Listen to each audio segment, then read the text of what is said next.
Ô irmãos, a gente vai falar hoje sobre o propósito eterno de Deus. Assunto novo, né? Eu não sei quantas vezes eu já falei sobre isso que eu vou falar hoje. Mas todas as vezes, irmãos, eu sinto a mesma coisa. Hoje eu passei o dia revisando isso e quando eu lia e quando eu olhava, eu ficava com meu coração de novo aquecido, emocionado. Porque é maravilhoso poder ver a estratégia de Deus para fazer cumprir o seu propósito em nós. Eu quero começar lendo Efésios 3, do 3 ao 6. Vamos ler muitos textos, irmão. Então nem todos eu vou esperar que vocês abram. Mas alguns eu vou esperar. Então vocês tenham em mãos a canetinha pronta, o dedo do celular pronto para anotar. Beleza? Efésios 3, do 3 ao 6. Diz assim. Vocês estão me ouvindo bem? Sim. Porque o som está lá no carro. Pois, segundo uma revelação... Deixa eu botar o... Piorou. Tá, pois, segundo uma revelação, me foi dado a conhecer o mistério, conforme escrevi há pouco, de forma resumida. Pelo que, quando ledes, podeis compreender o meu discernimento do mistério de Cristo, o qual em outras gerações não foi dado a conhecer aos filhos dos homens, como agora foi revelado aos santos apóstolos e profetas. No Espírito, a saber que os gentios são co-herdeiros, membros do mesmo corpo e co-participante da promessa em Cristo Jesus por meio do meu Evangelho. Você sabe que nós somos gentios, né? Irmãos, a Escritura está dizendo o seguinte, que o propósito eterno, que ele chama de mistério, que ficou dentre muitas gerações, oculto, mantido em segredo, por muitos séculos, foi revelado.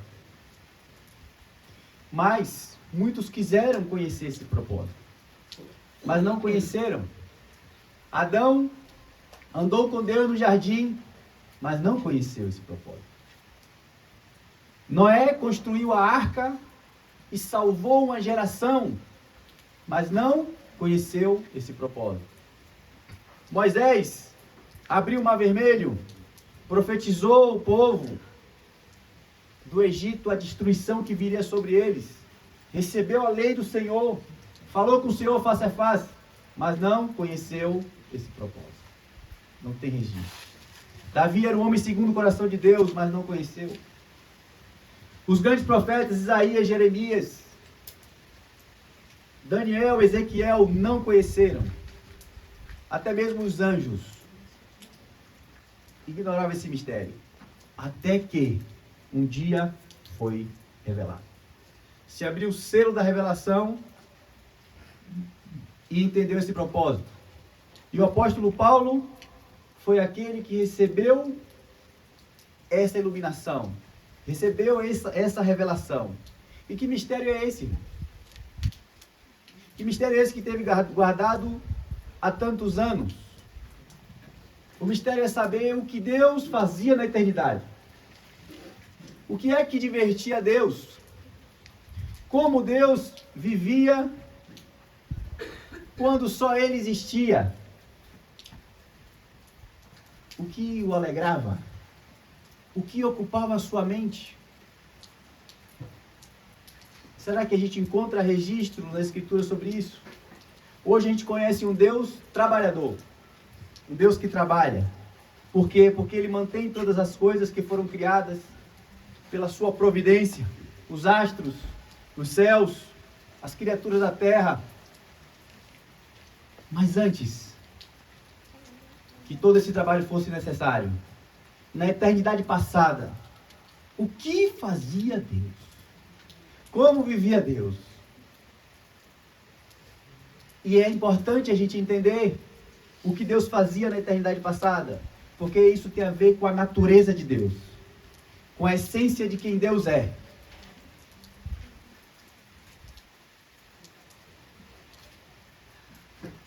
A gente pode pensar que na eternidade passada Deus teria uma vida muito solitária, porque era só Ele. Mas a Escritura fala que Deus subsiste em 3 pessoas: o Pai, o Filho e o Espírito Santo. E é importantíssimo a gente entender que antes de Deus criar sua primeira criatura, Ele já vivia em comunhão. Era 3. Não era 1. Era 3. Tem um teólogo chamado Stanley, que ele diz assim: a natureza trinitariana, trindade é a palavra que não está na Bíblia, mas que se criaram para falar desse Deus que é 3 em 1, triuno. E ele diz que a natureza trinitariana de Deus significa dizer que Deus ele é pessoal e ele também é relacional. Então, a trindade ela é social. E por essa razão a gente pode dizer que Deus ele é comunidade.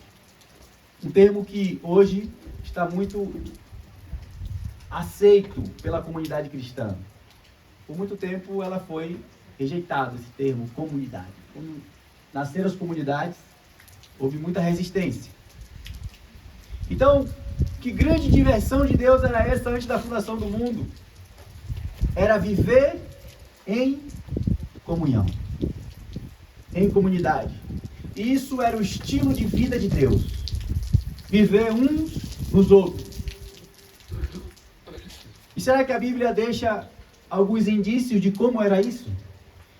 Será que tem um diáriozinho para poder explicar um pouco de como era que esse Deus vivia nessa comunhão uns com os outros?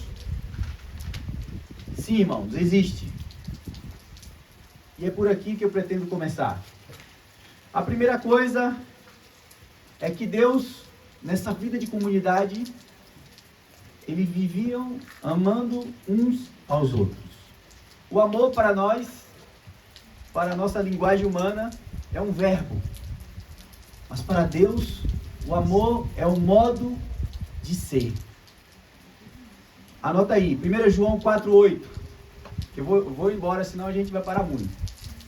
Aquele que não ama, não conhece a Deus. Porque Deus é amor. Amor é a essência divina. Isso explica porque 3 pessoas de natureza, com a mesma natureza, com a mesma glória, com o mesmo poder, com a mesma autoridade, conseguem se relacionar sem competição, sem um tomar o espaço do outro, sem conflitar entre si, porque o que motiva a relação desses 3, o que motivava na eternidade a relação desses 3, e até hoje, é o amor. E a gente sabe, como eu acabei de falar, que a Trindade, ela há distinção de pessoas. O Pai tem característica que é só dele. O Filho também tem características que é só dele. O Espírito Santo também tem característica que é só dele. Não tenho como falar muito dessas características porque elas são incomunicáveis a nós. Mas o perfeito amor entre o Pai, entre o Filho e o Espírito Santo não inspirava competição. Era um amor que regia todas as coisas, porque fazia parte da sua essência. E Jesus falou muito desse amor antigo, da pessoa da Trindade. Em João 17, 24, anota aí. Ele diz assim, ó: Pai, a minha vontade é que onde eu estou, esteja também comigo o que me destes, para que vejam a minha glória que me confiastes, porque me amastes antes da fundação do mundo. O Pai amou o Filho quando? Na eternidade. Na eternidade, eles se amavam. Segundo aspecto dessa vida em comunhão desses três. Essa comunhão deles era uma comunhão perfeita. 1 Coríntios 1:9, o apóstolo Paulo afirma assim: fiel é Deus, pelo qual fostes chamados à comunhão de seu Filho Jesus Cristo. O amor que a gente acabou de ver enriquece a convivência com as suas características uns com os outros. Mas essa comunhão que ele está falando encoraja uns aos outros. E isso explica, irmãos, porque Jesus jamais questionou o plano do Pai. Jesus jamais fez alguma objeção ao Pai, ao seu plano de salvar a raça humana a seu próprio custo. Quem ia descer não era o Pai, era o Filho. E ele nunca questionou isso. Jesus poderia ter dito: tudo bem, Pai, o plano é seu, então você vai. Não é isso? Se o Senhor quer salvar as pessoas, fique à vontade. O que eu tenho a ver com isso? Mas não é isso que a Bíblia diz. A Bíblia diz que Jesus, nessa comunhão perfeita de sentimentos com o Pai, arquiteta esse plano junto. E esse plano audacioso, talvez seja o mais audacioso que a gente conhece, que é da redenção humana. O Filho deixa a glória da comunhão para caber dentro de um corpo humano. E fez a substituição, a morte na cruz por nós. Isso era uma comunhão perfeita. Estamos juntos. Nada é só seu, Pai. Também é meu. Como diz a galera, é tudo nosso. Terceira coisa, essa vida que eles tinham na eternidade era uma vida de dependência um dos outros. Outro aspecto dessa comunhão divina, dessa vida em comunidade, era fazer as coisas um dependendo do outro. E isso, irmãos, é um mistério. Como um Deus depende de alguma coisa. Como Deus vai depender do outro. Ele criou tudo, Ele é sobre tudo. O Pai, Ele pode fazer tudo. O Filho também pode fazer tudo. O Espírito Santo pode fazer tudo. Mas Deus não fez nada sozinho. Eles preferiram a dependência uns dos outros. E a gente pode ver isso na criação. No texto que eu comecei, Gênesis 1. No princípio criou Deus os céus e a terra. Até o 3. A terra, porém, estava sem forma e vazia. Havia trevas sobre a face do abismo. E o Espírito pairava por sobre as águas. E disse Deus: haja luz. E houve luz. Que cena majestosa. O Pai idealizando, o Espírito Santo pairando sobre a escuridão e o Filho falando criadoramente: haja. João diz que todas as coisas foram feitas por intermédio dele. Os três ali, juntos, criando, juntos.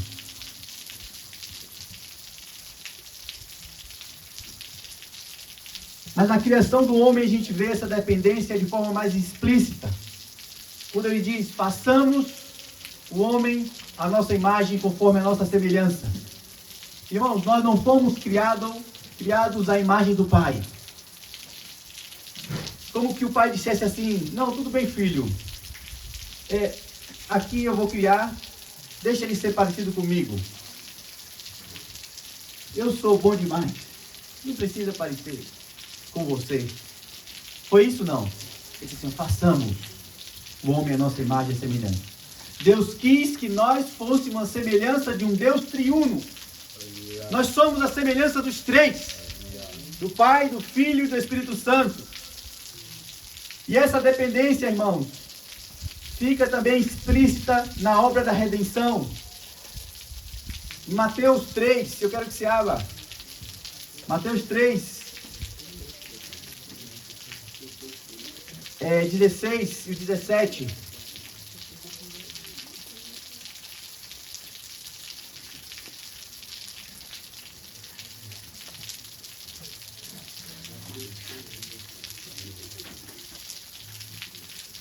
Diz assim: batizando Jesus, saiu logo da água, e eis que se abriram os céus, e viu o Espírito de Deus descendo como uma pomba, vindo sobre ele. E eis uma voz do céu que dizia: este é o meu Filho amado, em quem me comprazo, em quem me alegro. Ó, irmão, Jesus sendo batizado. O Deus triuno estava lá. Jesus na água, o Espírito Santo com uma pomba e o Pai gritando: esse é o meu Filho amado. Juntos. Aleluia. Juntinhos. Na cruz também estavam os três, trabalhando juntos na obra da redenção. Lucas 23, 46 diz assim, anota aí: então Jesus clamou em alta voz: Pai, em tua mão entrego o meu espírito. Jesus na cruz, gritando o Pai, entregando o Espírito. Os três juntos de novo. A mais alta forma de vida do universo, o Deus poderoso, onisciente, onipotente, decidiu viver dependendo uns dos outros. Eu não faço nada sem o Pai. Aleluia. E o Pai, eu não faço nada sem o Filho. Aleluia, Senhor. Aleluia. E o Espírito Santo diz assim: eu não faço nada sem vocês dois. Aleluia. Quarta coisa, irmão. Eles honravam uns aos outros. Ainda continua assim. Mas na eternidade, eles honravam uns aos outros. Havia uma alegria no coração dele de elogiar uns aos outros. E a gente vê isso na Escritura. O Pai glorifica o Filho glorifica o Pai. O Pai e o Filho glorificam o Espírito Santo. Quando o envia como Consolador, o Espírito Santo honra o Filho. É uma rasgação de seda entre eles, de honra entre eles. João 16, 13 e 14, Jesus diz assim, ó: quando vier o Espírito da verdade, ele vos guiará a toda a verdade, porque não falará de si mesmo, mas dirá tudo o que ouvir, o que tiver ouvido, e vos anunciará as coisas que hão de vir. Ele me glorificará. Aleluia. Porque há de receber do que é meu, e eu vou anunciar. João 17,4 diz assim, ó: mas Jesus também honra o Pai, e diz assim, ó: eu te glorifiquei, Pai, na terra, consumando a obra que me confiastes fazer. Um glorificando o outro, um honrando o outro. Quinta coisa: eles viviam em submissão uns com os outros. E, irmãos, eu considero isso ainda um mistério. Um Deus que se sujeita. Um Deus que se submete. E por essa razão podemos dizer, irmãos, que essa comunhão entre eles era uma comunhão perfeita. Existe uma comunhão perfeita vivida na Trindade. João 14, 28, Jesus disse: ouviste que eu vos disse, vou e volto para junto de vós. Se me ameis, alegrar-vos-eis, para que eu vá para o Pai, pois o Pai é maior do que eu. Que coisa linda, né? O Pai é maior do que eu. Na mesma escritura, em Colossenses 1, 19 e o 20, ele diz assim: porque aprove a Deus que nele, em Jesus, residisse toda a plenitude, e que, havendo feito a paz pelo sangue da cruz, por meio dele, reconciliaste consigo mesmo todas as coisas, quer sobre a terra, quer nos céus. O Pai disse, o Filho disse que o Pai é maior que ele. E agora o Pai chega aqui e declara que toda a plenitude está no Filho.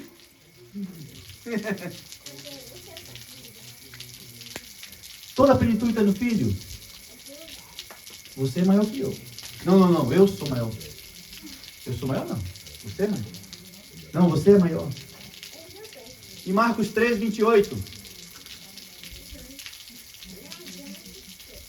Agora Jesus afirma: em verdade vos digo que tudo será perdoado aos filhos dos homens, os pecados, as blasfêmias que proferirem, mas aquele que blasfemar contra o Espírito Santo não tem perdão, visto que é réu de pecado eterno.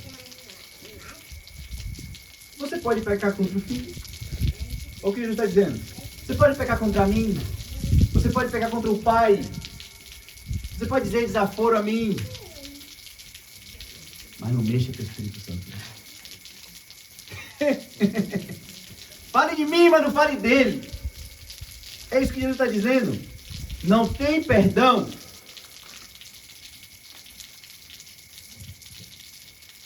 Assim, irmãos, era o ministério dessa vida em comunidade na Trindade. E por isso Deus nunca sentiu solidão. Porque tudo era uma grande e majestosa dança divina entre o Pai, do Filho e do Espírito Santo, amando uns aos outros, em comunhão, em dependência, em honra, em submissão um ao outro. É isso que a Bíblia fala. E esse mistério, irmão, foi revelado. É por isso que hoje você está ouvindo isso. Adão não sabia disso. Moisés não sabia disso. Mas hoje, você sabe disso. Que era assim que eles viviam na eternidade. Mas agora a gente está diante de um desafio. É saber como Deus transferiu essa comunhão, esse estilo de vida, essa comunhão divina, perfeita, para a sua igreja.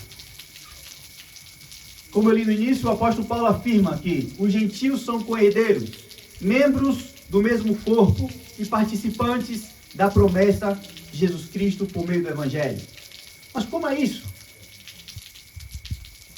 Como é que essa vida de Deus vai ser transferida para nós e nós vamos ser co-participantes disso? Essa vida era tão magnífica, tão perfeita, que não tinha como, irmão. Era impossível ser transferida. Não dava para enviar por carta, por SEDEC, por WhatsApp. Nem anjo tinha como trazer isso. E Deus resolve o problema como? Deus tomou a decisão mais radical que a gente pode pensar. É impossível não falar dessas coisas e não encher o coração. Ele se mudou para a terra e trouxe essa comunhão. Ele deixou os céus e disse assim: não tem como. A única maneira de ele experimentar isso é se nós descermos. E ele desce. E Mateus 18, 20 diz: onde tiver 2 ou 3 reunidos em meu nome, aí estarei. Fica claro, irmãos, que Jesus desceu. E em João 17, 21, Jesus fala abertamente, afirmando que nós somos convidados a entrar nessa comunidade divina que desceu para habitar entre nós. E diz assim, João 17, 21, a fim de que todos sejam um. E como és tu, ó Pai, em mim, e eu em ti, também seja eles em nós, para que o mundo creia que tu me enviastes. Eu lhes tenho transmitido a glória que tens me dado, para que sejam um, como nós somos, eu neles, e tu em mim, a fim de que sejamos aperfeiçoados na unidade, para que o mundo conheça que tu me enviastes e os amastes, como também amaste a mim, Pai. A minha vontade é que onde eu estou, na comunhão perfeita, estejam também comigo estes que tu me deste, para que vejam a minha glória, que me conferistes, porque me amastes antes da fundação do mundo. Aqui Jesus deixa claro que a comunidade divina desceu e veio por meio da igreja. E nós entramos na festa. Agora somos convidados pelo próprio Deus a usufruir dessa comunhão. E quando isso acontece, quando somos inseridos nessa comunhão, passamos a ter uma coisa chamada vida eterna. Porque a vida eterna não é uma confissão de fé somente, não é entender que a salvação é por meio da fé, mas a vida eterna é relacionamento. A vida eterna é um Deus triuno. A vida eterna que te conheça a quem? A ti. A ti. Conheça a Deus. Conheça Jesus a quem enviastes. E essa vida eterna, irmãos, é vivida uns nos outros. Você consegue entender agora porque a gente diz vida na vida? Porque isso não foi invenção da igreja sem nome. Isso é a essência do Deus eterno, que viveu antes da fundação do mundo, um dos outros. Viveu antes da fundação do mundo, sujeitando uns aos outros, honrando uns aos outros. E Jesus, por meio do seu sangue, agora transferiu. E o que é que ele quer? Que nós vivamos essa vida. A vida da comunhão perfeita que o Pai tinha. Sermos co-participantes dessa graça. Aleluia! Aleluia. Só com essa primeira parte já ajuda no entendimento de muita coisa. Eu vou fazer 23 anos que me converti a esse evangelho e eu vi muita gente indo embora porque disse assim, eu ficar dando satisfação da minha vida para outra pessoa? Eu me sujeitar a uma pessoa para mim, como eu?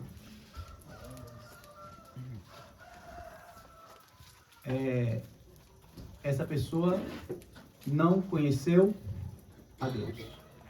Porque se ela conhecesse a Deus, ela sabia que Deus se submete. Deus se sujeita. E o que Deus quer para nós é a mesma coisa. Quando a Bíblia fala sobre sujeição, quando a Bíblia fala sobre honra, dependência, não é invenção dos que vieram depois. Ela está falando de quem Deus é. Qual o propósito de Deus?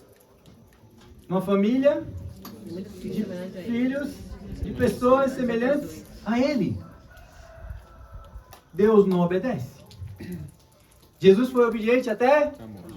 Aí não, eu não. Eu só obedeço a Deus. Jesus foi obediente a uma pessoa como Ele é. Deus também. Estão no mesmo nível, os três. Se sujeitam.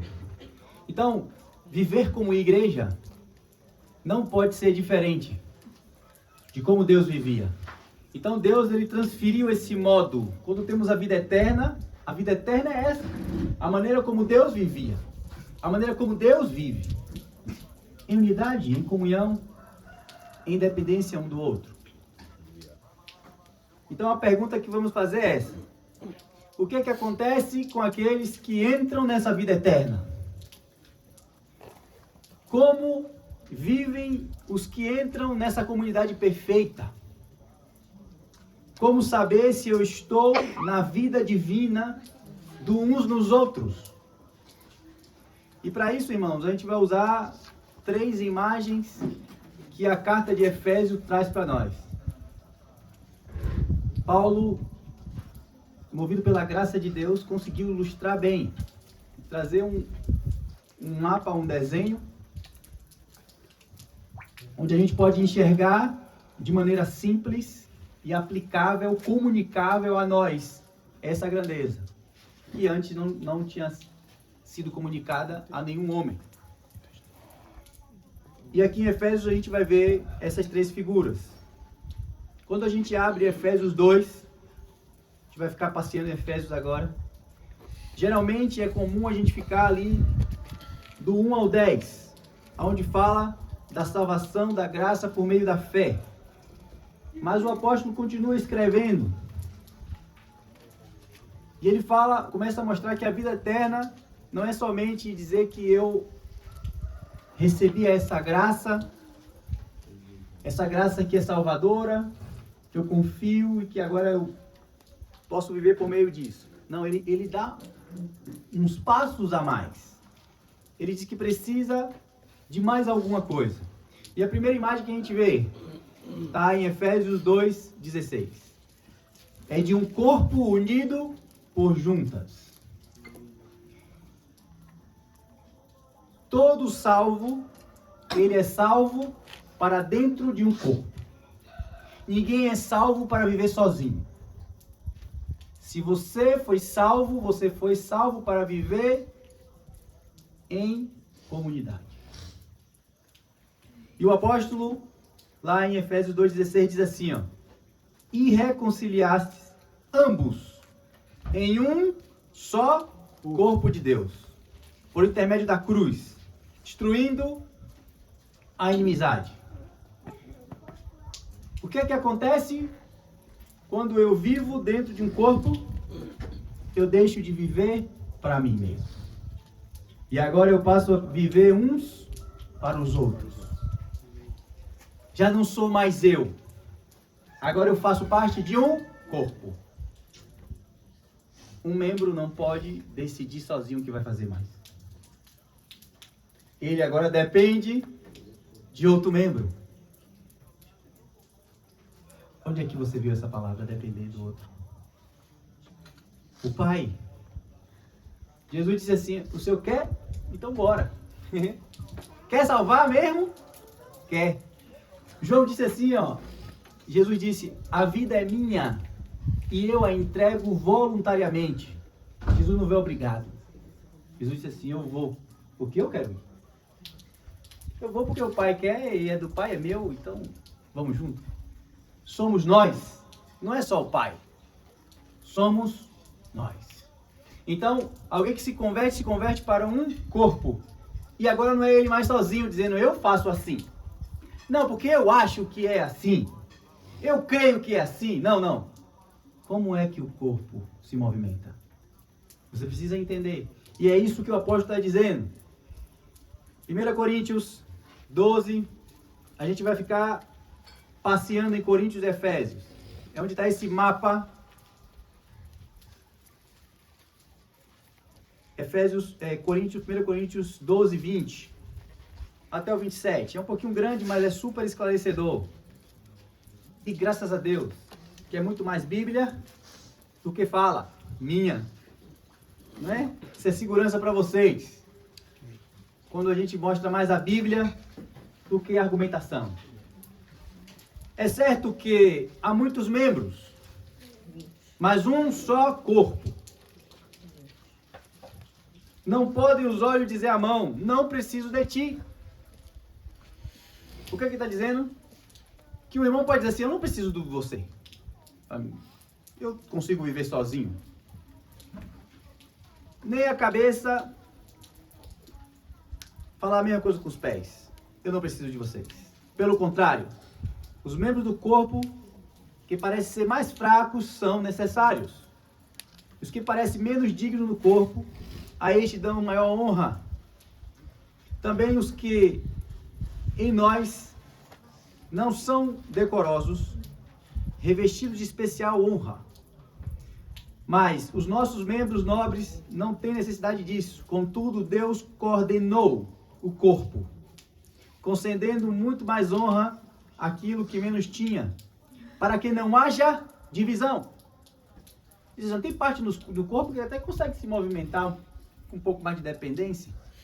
Mas Deus disse assim, bom, mas aquele que é menorzinho ali no corpo, a esse eu vou dar um papel essencial, para que não haja divisão no corpo. Para que o daqui diz, não preciso disso. E se você for estudar a anatomia do nosso corpo, você vai ver que tem uns ossinhos, que é tão insignificante, tão pequeno, mas sem ele você perde total equilíbrio. E é o que Deus está dizendo. Precisa-se de todo o corpo. Viu, Rafael? Todo o corpo. E aí ele segue dizendo, pelo contrário, coopere os membros com igual cuidado, em favor uns dos outros, de maneira que, se um membro sofre, todos sofrem com ele. E se um deles é honrado, com ele todos se regozijam. Ora, vós sois corpo de Cristo, individualmente, membros desse corpo. O que o apóstolo está dizendo? Que o efeito da vida em comunhão, essa vida da Trindade que a gente está falando, é gerar um espírito de dependência mútua, uns com os outros. Ninguém vive para si. No corpo, o problema do pé dói na cabeça. A alegria do ouvido faz o pé dançar. E é assim que acontece com a música. O ouvido se alegra e o pé... Ui, vamos embora. O choro de um entristece a todos. A alegria de um faz todos comemorar.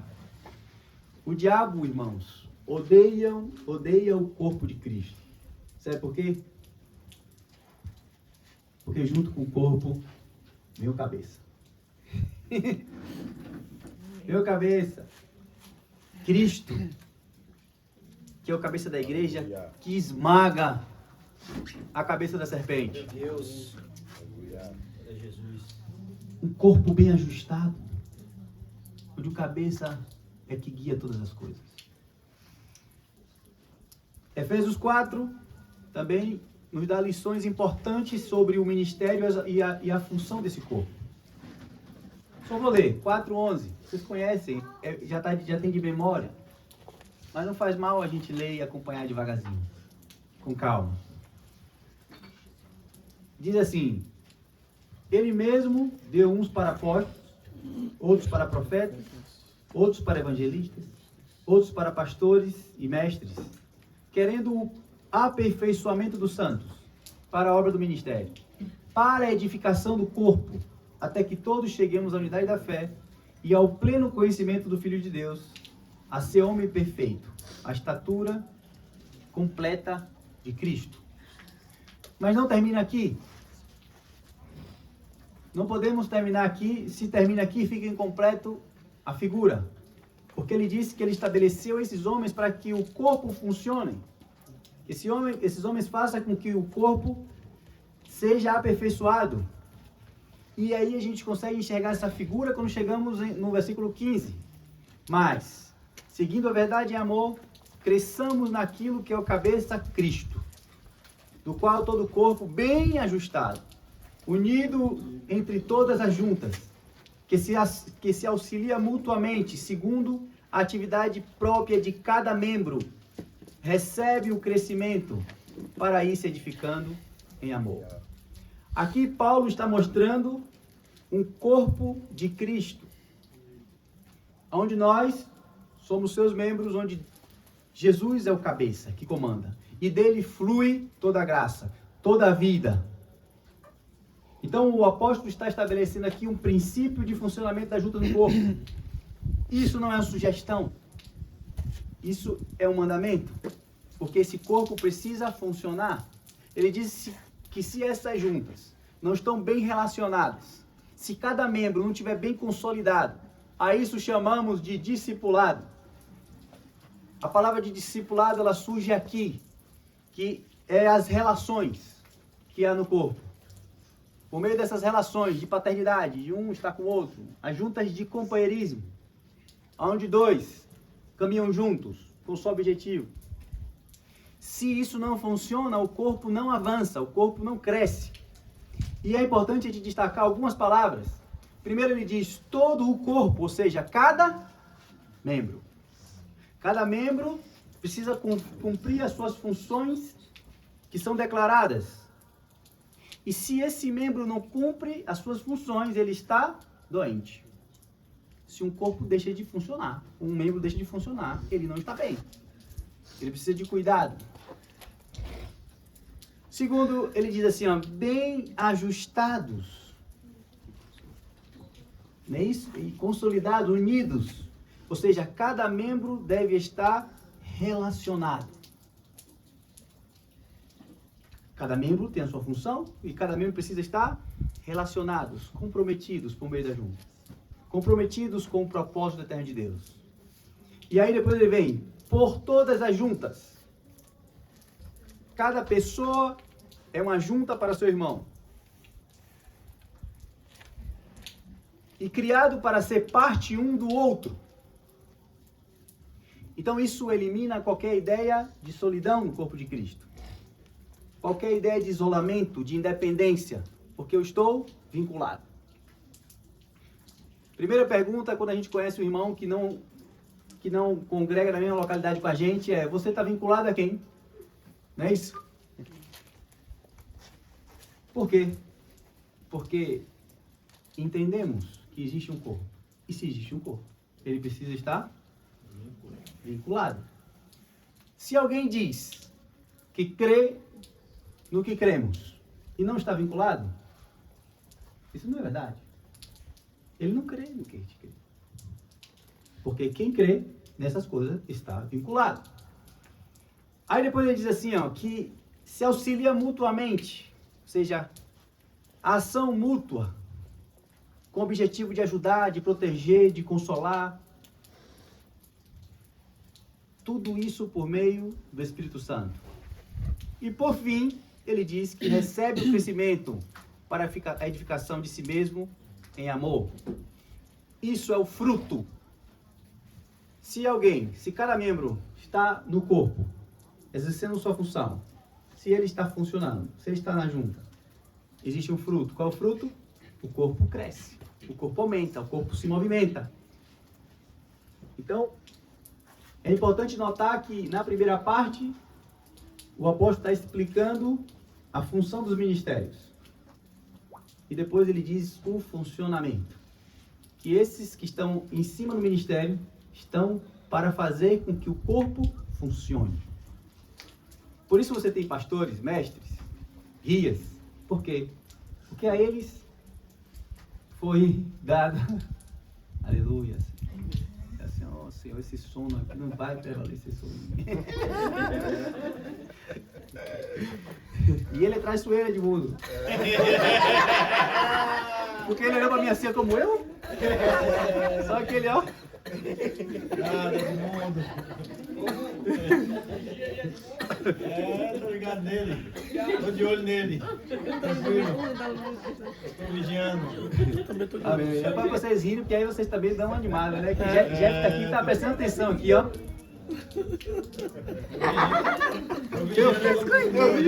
Eu olho pra todo mundo, eu tô vendo. Só lá de cá que eu não tô conseguindo pegar.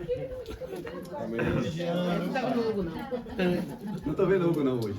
Então, irmãos, é importante notar que a palavra amor, ela não aparece em cima, na supervisão. Ela aparece embaixo, nas relações da junta. E aí ele diz, né? Aí sai a palavra amor. E o que é que Paulo Está falando aqui, irmãos, está falando que existe um crescimento estrutural, que são mencionados no versículo 12 e no 13, e é completado de forma efetiva no 15 e 16, por meio das juntas. Colossenses 3, 16, catequese. Paulo está esclarecendo o mesmo conceito. Que habite ricamente em vós a palavra, instruí-vos e aconselhar-vos mutuamente em toda sabedoria.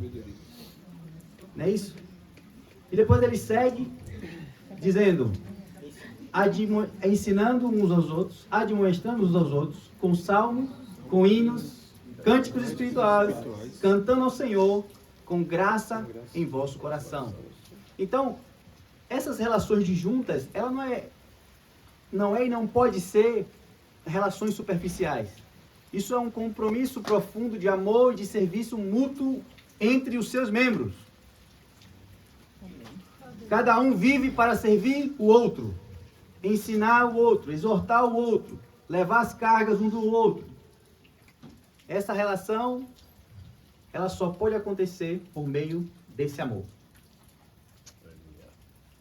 E por meio do Espírito Santo, que vai imprimindo o caráter de Cristo nessas relações. Então, todo salvo é salvo para um corpo. Vocês, no dia que foram batizados, foram unidos a um corpo. Então, a primeira forma que Deus tem de fazer com que sua igreja viva a vida eterna que ele existia é por meio do corpo. Se você não está num corpo, você não tem como viver essa vida. A segunda imagem que tem em Efésios 2,19, que é a família de Deus. Você também, quando se converte, você se converte para uma família. Diz assim, 2,19, assim já não somos estrangeiros e peregrinos, mas concidadãos dos santos. Aleluia. Sois família de Deus. Amém. Aleluia. Quando entramos nessa comunidade perfeita, somos transformados em família de Deus. Aleluia. E Deus revelou isso ao apóstolo. Revelou também o apóstolo Paulo e o apóstolo Pedro sobre o funcionamento da família de Deus. 1 Pedro 4, 8 a 10. Você anota que a gente vai seguir, para não dar sono. Diz assim, acima de tudo, porém, tende amor intenso uns com os outros, porque o amor cobre multidões de pecados. Sede mutuamente hospitaleiros, sem murmuração, servi uns aos outros, cada um conforme o dom que recebeu, como bons dispenseiros da multiforme graça. 1 Pedro 4, do 8 a 10. Aqui, Pedro ele ensina que uma das características da vida em família é o amor intenso. Isso faz com que todos aqueles que convivam nesse ambiente seja preenchido por esse amor. Aleluia. Amém. Não somos apenas irmãos. Somos irmãos vinculados pelo amor. Vinculados pelo amor. Diz que é o vínculo da perfeição, o amor. É isso que o texto diz. Então somos irmãos de sangue. Do sangue do Cordeiro. Amém. Então, se um membro da família se perde, ok. Tem outro irmão? Não é assim. Não é assim. A família, nessa família ninguém descarta ninguém. Sempre chega a hora de um. Fique em paz. Isso é pessoal.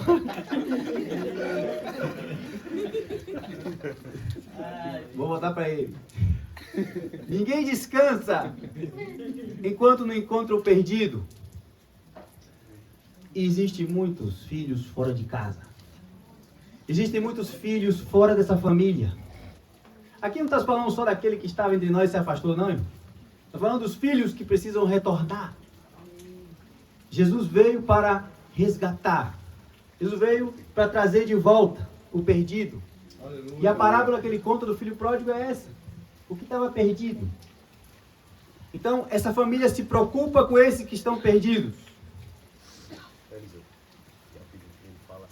fala assim, que ele invita outros para se alegrar com o perdido. Isso que Márcio falou. E esse Jesus convida outros para se alegrar com esse perdido. Amém. Essa família perdoa a multidão de pecados. Foi o que o texto disse. Em Colossenses 3,12, diz assim: revesti-vos como eleito de Deus, santos e amados, de entranháveis afetos de misericórdia. Sabe o que é entranha? Entranha.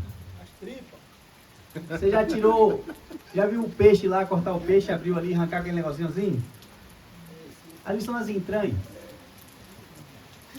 Está lá dentro. Não é fácil mexer com isso. Vem de dentro, entranháveis afetos de misericórdia, bondade, mansidão, longanimidade, suportando uns aos outros. Ah, mas se alguém errou, se alguém tem motivo de queixa contra o outro, perdoe. Assim como Cristo nos perdoou. É assim que essa família funciona. Ah, ele me feriu. Eu estava conversando com os irmãos, de que eu me lembro, de quando eu me converti, eu ficava impressionado, porque ninguém guardava nada. Um cara errava com o outro na mesma hora, me perdoe, meu irmão, e aí seguia bem. E hoje, às vezes, eu vejo irmãos, depois de 3, 4, 1 ano, dizer: ah, porque naquele dia eu achei que você foi assim comigo. Uma indireta para mim. Ah, porque você estava pregando, deu indireta para mim.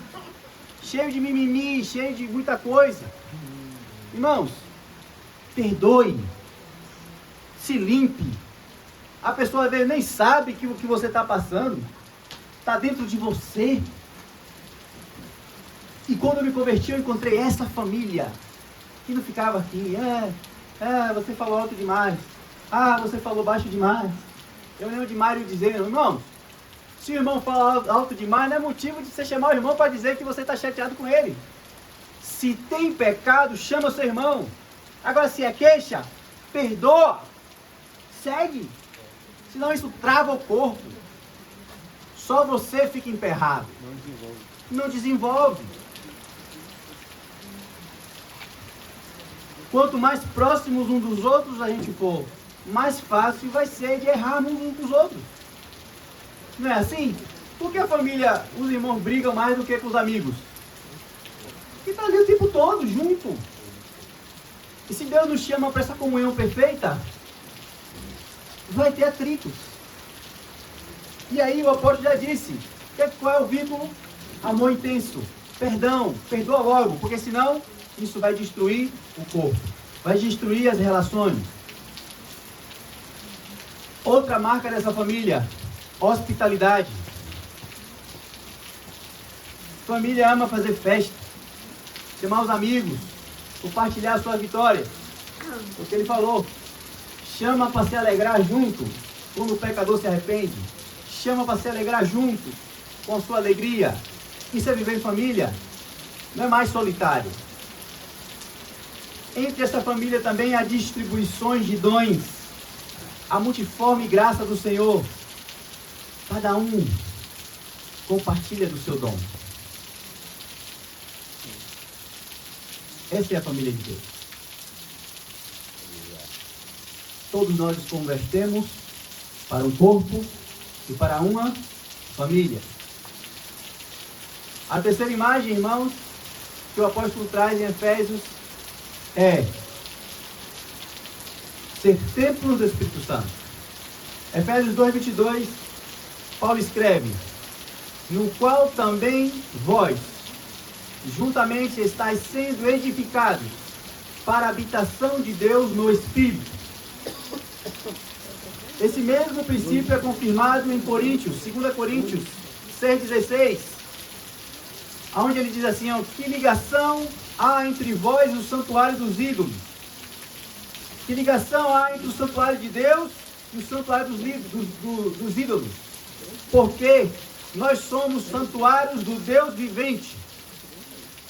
Como ele próprio disse: habitarei e andarei entre eles, serei seu Deus, e eles serão meu povo. 2 Coríntios 6,16.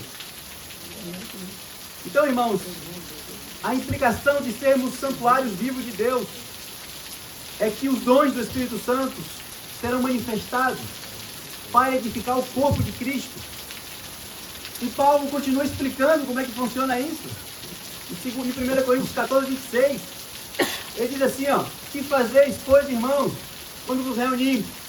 Cada um tem salmo, doutrina, revelação, línguas, interpretação, porque tudo é feito para edificação. Mas cada um tem, cada um é templo, cada um cultiva a vida de Deus.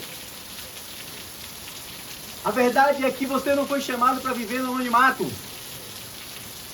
Esse é o problema das denominações, porque ela não enxerga que cada corpo, cada membro, ele precisa funcionar. O corpo só funciona se todos estão em atividade. Então, não existe distinção entre o pastor e o discípulo, entre o líder e o novinho. Não. Cada um contribui para a edificação coletiva. A minha vida influencia a vida do outro. A minha santidade influencia na santidade do outro.